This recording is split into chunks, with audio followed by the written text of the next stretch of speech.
তোমাদেরকে ঝিঙে এবং বেসন দিয়ে একটা নিরামিষ রেসিপি করে দেখাবো। এই নিরামিষ রেসিপিটা বানানোর জন্য আমি ঝিঙেগুলোকে এইভাবে কেটে নিয়েছি। এর সাথে আমি মেশাবো বেসন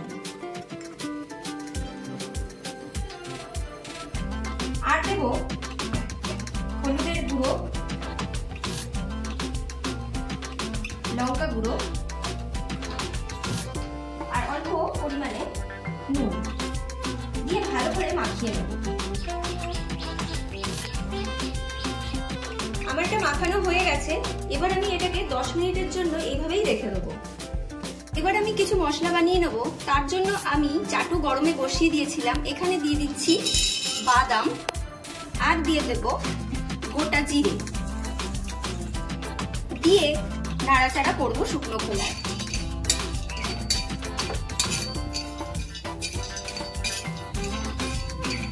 হালকা রোস্ট হয়ে গেছে। এইরকম অবস্থাতে আমি এর মধ্যে দিয়ে দিচ্ছি একটু হলুদ গুঁড়ো, দিয়ে হালকা আঁচে আমি একটু নাড়িয়ে নেব। বেশি আঁচ দিলে পরে হলুদটা পুড়ে যাবে।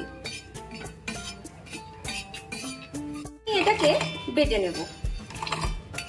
এই পেস্টটা আমার হয়ে গেছে। এই পেস্টটা করার জন্য আমি একটু অল্প জল দিয়ে পেস্টটা করেছি। আমি কড়াতে তেল বসিয়ে দিয়েছি। তেলটা আমার গরম হয়ে গেছে। এবারে আমি যে ম্যারিনেট করে রেখেছিলাম ঝিঙেগুলোকে, সেগুলোকে আমি এখন ভেজে নিচ্ছি।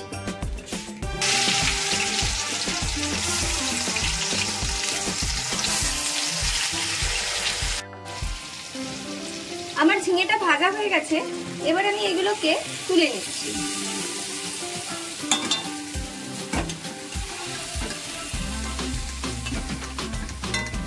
ওই তেলটার মধ্যেই আমি ফোড়ন হিসেবে দিয়ে দেবো একটু পাঁচ ফোড়ন, দিয়ে হালকা গন্ধ বেরোনো অবধি একটু তেলেতে নাড়াচাড়া করে নেব।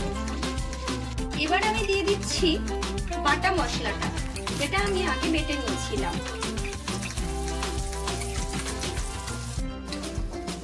এবার আমি এতে দিয়ে দিচ্ছি লঙ্কার গুঁড়ো,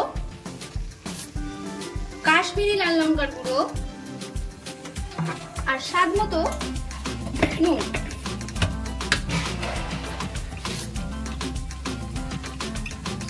দিয়ে আমি ভালো করে কষিয়ে নেব।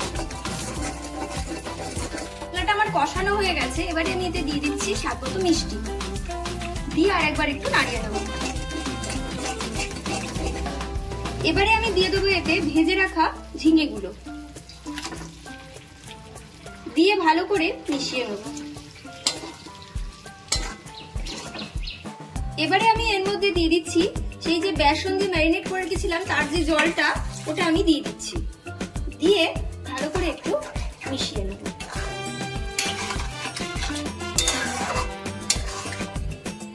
আমার রান্নাটা হয়ে গেছে। এবারে আমি নামাবার আগে একটু ঘি দিয়ে দিচ্ছি, দিয়ে ভালো করে নাড়িয়ে আমি নামিয়ে দেবো।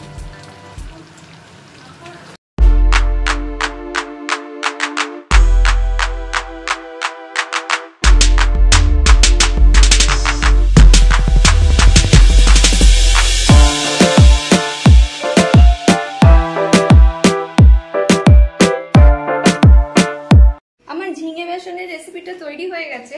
এটা অবশ্যই তোমরা নিরামিষের দিনে বাড়িতে ট্রাই করে দেখতে পারো। খুবই সুস্বাদু একটা রেসিপি এই গরমের দিনে।